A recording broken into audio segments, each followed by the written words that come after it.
Guys, स्वागत है आपका हमारे चैनल फियर स्टोरी पे। फियर स्टोरी को सब्सक्राइब कर लीजिए ऐसी ही शानदार हॉरर स्टोरीज के लिए। तो चलिए शुरू करते हैं आज की वीडियो। तो दोस्तों, आज जो मैं आपके मूवी की एक्सप्लेनेशन लेके आ रहा हूँ, इस मूवी का नाम है बेल्को एक्सपेरिमेंट। बेल्को एक्सपेरिमेंट मूवी एक सर्वाइवल हॉरर मूवी है और सर्वाइवल मूवी फैंस के लिए एक ट्रीट है। तो चलिए मूवी की शुरुआत करते हैं। मूवी शुरू होती है जब कुछ एम्प्लॉयज़ अपनी कार से बेल्को कंपनी की बिल्डिंग में एक रिमोट लोकेशन यानी कि शहर से दूर एक सुनसान एरिया में बनी बिल्डिंग में जा रहे होते हैं अपनी डेली जॉब पर। और यहाँ पे इन सब की चेकिंग हो रही होती है किसी अननोन रीजन से, जो कि सबको बहुत अजीब लगता है क्योंकि इस तरह की चेकिंग पहली बार हो रही होती है। आपको बता दूं, इस मूवी में 3 मेन कैरेक्टर्स हैं जिनका नाम है बैरी, जो कि कंपनी का बॉस है, उनके अंडर काम करने वाला एम्प्लॉय माइक और उसकी कुलीग और गर्लफ्रेंड लिएंड्रा। जब ये लोग सब एंट्रेंस से जा रहे होते हैं अपने ऑफिस में, तो इनको कुछ लोग रिमोट एरिया से सीसीटीवी में देख रहे होते हैं। उसके बाद माइक जब ऑफिस में पहुंचता है तो उसको कुछ लोग जो आर्मी की ड्रेस में होते हैं बिल्डिंग के बाहर दिखाई देते हैं और वो मेन सिक्योरिटी गार्ड को फ़ोन करता है और पूछता है कि प्राइवेट आर्मी वहाँ क्या कर रही है, जिसके जवाब में सिक्योरिटी गार्ड कहता है कि ये सब ऑफिशियल ऑर्डर की वजह से हो रहा है और इसमें उसका कोई लेना देना नहीं है। जब वो दोनों बात कर ही रहे होते हैं तभी एक अनाउंसमेंट होती है ऑफिस में, जिसमें कहा जाता है कि इस बिल्डिंग में अभी 80 एम्प्लॉयज़ हैं और अगले 8 घंटों में लगभग सारे एम्प्लॉयज़ मारे जाएंगे और अगर किसी को जिंदा बचना है तो उसे दिए गए टास्क को पूरा करना होगा, जिसमें पहला टास्क था कि आधे घंटे के अंदर अंदर सब एम्प्लॉयज़ में से किसी 2 एम्प्लॉयज़ को मरना होगा, वरना और भी बुरा हो सकता है। अनाउंसमेंट सुनकर कुछ लोग बहुत ज़्यादा डर जाते हैं और कुछ लोग बहुत ही ईजी मोड में रहते हैं, ये सोच के कि ये जस्ट एक प्रैंक है। बट माइक थोड़ा सा डर जाता है, इसलिए वो सब एम्प्लॉयज़ को कहता है कि बिल्डिंग छोड़ दो। जैसे ही वे सारे बिल्डिंग छोड़ने के लिए आगे बढ़ते हैं तभी वो देखते हैं कि बिल्डिंग के सारे डोर्स और विंडोज़ में शटर लगे हुए थे। धीरे धीरे वो सारे लोहे के शटर बंद होने लगते हैं। ये देखकर सब एम्प्लॉयज़ घबरा जाते हैं और एक एम्प्लॉय उस शटर को तोड़ने की कोशिश करता है पर कुछ नहीं हो पाता। वो सारे शटर ऑटोमेटिकली लॉक हो जाते हैं। बैरी, जो कि सबका बॉस होता है, वो सबको कहता है कि ये सिर्फ एक टेस्ट होगा और वो सबको शांत रहने को कहता है। फिर वहाँ के 2 वर्कर गैस वेल्डर को यूज़ करके उस शटर को तोड़ने की कोशिश करते हैं और यहाँ पे भी वो नाकामयाब ही होते हैं क्योंकि वो शटर किसी और ही मेटल का बना होता है जिसपे हीट का असर नहीं होता। कुछ और एम्प्लॉयज़ ऊपर छत की तरफ जाते हैं और वहाँ छत पे जाकर एक ऑफिसर को देखते हैं और उसकी तरफ हाथ हिलाते हैं हेल्प के लिए, लेकिन वो ऑफिसर उनको देख के भी अनदेखा कर देता है, जिसे देखकर एम्प्लॉयज़ बहुत ज़्यादा गुस्सा हो जाते हैं और तभी उनके पास खड़ी एक लड़की का सर फट जाता है और नीचे भी एम्प्लॉयज़ में से एक लड़के का सर फट जाता है। फिर वे सब डर के नीचे झुक जाते हैं क्योंकि देखने से ऐसा लग रहा था कि जैसे ये किसी स्नाइपर शॉट का काम है। पर कुछ देर तक जब स्नाइपर शॉट की आवाज़ नहीं आती है तो वहाँ का बॉस बैरी डेड एम्प्लॉय के पास जाता है और जब माइक और बैरी ध्यान से देखते हैं तो उनको दिखता है कि एम्प्लॉयज़ की गर्दन पे एक डिवाइस फिट हो रखा है जो ऑटोमेटिकली ब्लास्ट हो जाता है, जिसकी वजह से ये मौतें हो रही हैं। ये देखकर माइक घबरा जाता है और वो वॉशरूम की तरफ भागता है और एक चाकू से उस डिवाइस को निकालने की कोशिश करता है। तभी एक अनाउंसमेंट होती है कि अगर माइक ने अपना डिवाइस निकाला तो वो वहीं ऑटोमेटिकली ब्लास्ट हो जाएगा, जिससे कि उसकी मौत हो सकती है। ये देखकर माइक रुक जाता है। इसके बाद फिर से अनाउंसमेंट होती है और कहा जाता है कि ये कोई मजाक नहीं है, ये एक सीरियस इशू है। और ये भी बताया जाता है कि अब तक सिर्फ 76 लोग ही जिंदा बचे हैं।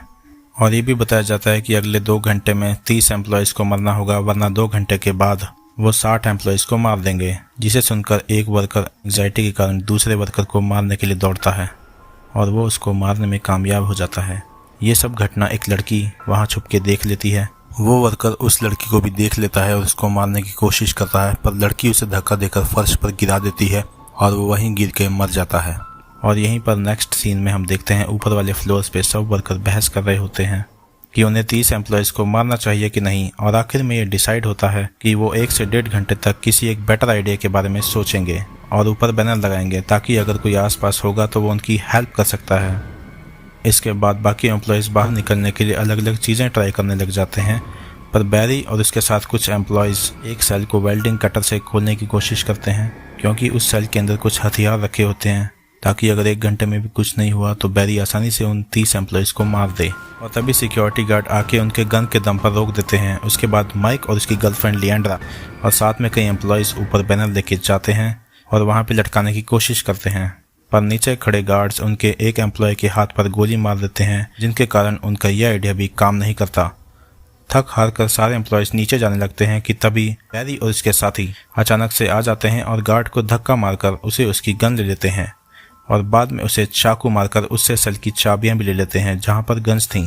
बैरी और उसके दोस्त उसके बाद सीधा सेल में जाते हैं और सारी गन्स और गोलियां ले लेते हैं। इसके बाद वो गन के दम पे सारे एम्प्लॉयज को एक जगह पे इकट्ठा करते हैं, सिवाय एक एम्प्लॉय के जो भी अभी भी छुपी हुई थी। बैरी और कई एम्प्लॉयज को एक लाइन में इकट्ठा करके गोली मारने लगता है, पर जैसे ही माइक की बारी आती है, वो लड़की जो छुपी हुई थी सीधा पावर ऑफ कर देती है, जिसके कारण भगदड़ मच जाती है और माइक और बाकी एम्प्लॉयज वहां से भाग जाते हैं। बैरी और इसके साथी इसी भगदड़ का फायदा उठा के कई लोगों को मार देते हैं और 2 घंटे खत्म हो जाते हैं, पर उन्होंने सिर्फ 29 एम्प्लॉयज को ही मारा होता है, जिसके कारण बाकी के 31 लोगों के सर अपने आप ऑटोमेटिकली ब्लास्ट हो जाते हैं। इसके बाद फिर से एक अनाउंसमेंट होती है जिसमें यह बताया जाता है कि जो भी आदमी सबसे ज़्यादा 1 घंटे में किल्स करेगा वही बाहर जिंदा बचेगा और बाकी सबके सर ऑटोमेटिकली उस डिवाइस की वजह से ब्लास्ट हो जाएंगे। फिर बैरी और उसके दोस्त सबको मारने लग जाते हैं और धीरे धीरे सब एम्प्लॉयज़ किसी न किसी रीज़न की वजह से मारे जाते हैं। आखिर में माइक ही जिंदा बचता है और आखिरी सर्वाइवर बन जाता है और तभी सारे शटर और दरवाजे अपने आप खुल जाते हैं। जैसे ही दरवाजे खुल जाते हैं, 2 ऑफिसर माइक के पास आते हैं और उसे उठाकर बिल्डिंग के पीछे वाले हैंगर में उठाकर चले जाते हैं, जिसके बाद हमें ये पता चलता है कि इस हैंगर से ही सारा का सारा गेम ऑपरेट हो रहा था और वहाँ पे माइक को पता लगता है कि ये सब एक्सपेरिमेंट का एक हिस्सा है। और वो ऑफिसर माइक से पूछता है कि उसे कैसा फील हो रहा है, जैसा भी उसे एक्सपीरियंस हुआ है वो उस कैमरे में साफ साफ बता दे, और कैमरा में बताने के बाद उसको वहाँ से छोड़ दिया जाएगा। माइक उसकी किसी भी बात का कोई जवाब नहीं देता और उसे कहता है कि तुमने मुझे एक्सप्लोजिव्स उठाते हुए नहीं देखा और वह अब माइक्रो बॉम्ब्स तुम सबकी जेब में हैं।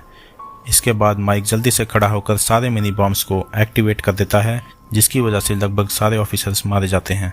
दरअसल यहाँ पे हम देखते हैं कि जब माइक बिल्डिंग में था तो माइक ने उस सभी एम्प्लॉयज़ के माइक्रो बॉम्ब्स ले लिए थे जो कि गोलियों से मरे थे, ना कि एक्सप्लोजिव से, और जो 1-2 गार्ड अब एक्सप्लोजन के बाद भी बचे हुए थे, माइक उनको गन लेके मार देता है। इसके बाद हमें दिखाया जाता है कि माइक उस जगह से अकेला ही जिंदा निकलता है, पर इसके ठीक बाद ये भी दिखाया जाता है कि कई और लोग ना ही सिर्फ माइक को बल्कि माइक जैसे और कई सर्वाइवर्स को कैमरा पे देख रहे होते हैं। इससे हमें ये पता लगता है कि ये किसी और भी बड़े गेम का हिस्सा है, यानी कि उन पे अभी और एक्सपेरिमेंट होना बाकी है, या फिर उन सारे सर्वाइवर्स को इकट्ठा करके एक और गेम खेला जाएगा।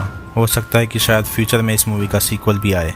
तो दोस्तों, आप लोगों को मूवी कैसी लगी नीचे कमेंट्स में ज़रूर बताइएगा और जल्दी से जल्दी इस चैनल को सब्सक्राइब कर लीजिएगा ताकि ऐसी ही मूवीज़ की वीडियो हम लेके आ सकें। Thank you guys, take care.